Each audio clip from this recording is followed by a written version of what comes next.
Now let's take a look at the second line, which we call the Kijun Sen. So here's the way the Kijun Sen is going to be created. It's basically the same formula as the Tenkan Sen, but instead of using a 9 period, it uses 26 sessions to calculate the average.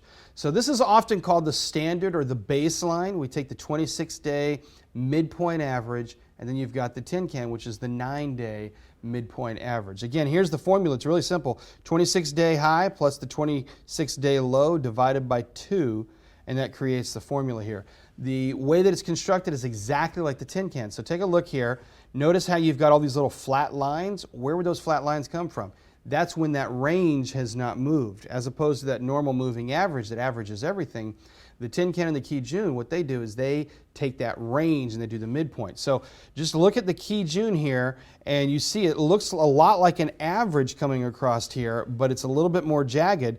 You know, why would you have a chunk like this chunk right here where it's just totally a flat line? And the answer is because of the higher high and the higher low, or the extreme highs and lows, I should say, have not changed relative to the last 26 days. And so that creates the lack of movement. So one of the benefits of this Kijun line is it shows movements relative to the last 26 days. That's the reason it's constructed as that. All right, take a look at the 26-day simple moving average on here. That's the orange line.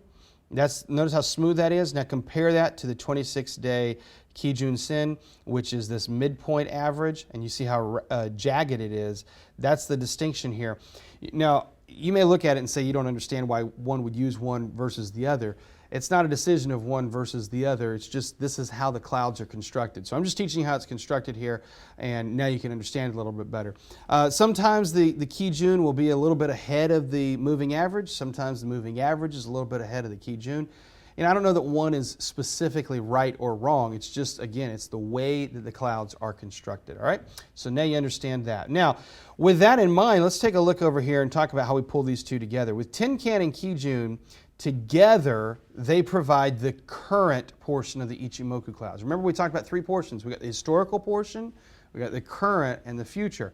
It's the Tenkan and the Kijun together that create the current portion of the clouds here.